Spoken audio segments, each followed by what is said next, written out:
ハローエベロワン、皆さんこんにちは。1ヶ月でバイクで北海道一周7日目からスタートです。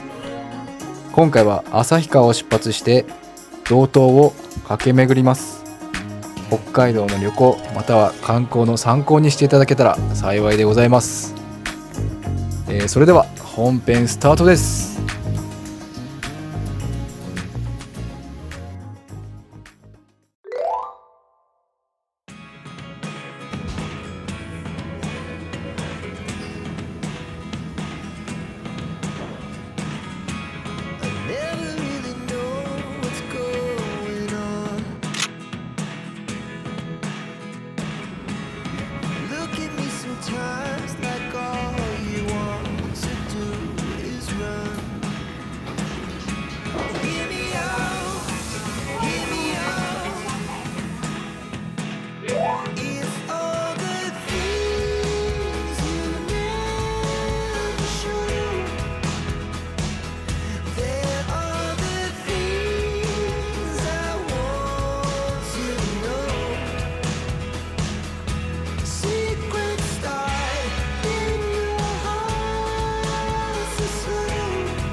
皆さんご視聴ありがとうございました。次回は道東の有名スポット、残ってるところを回っていきたいと思います。それでは次回の動画もお楽しみに。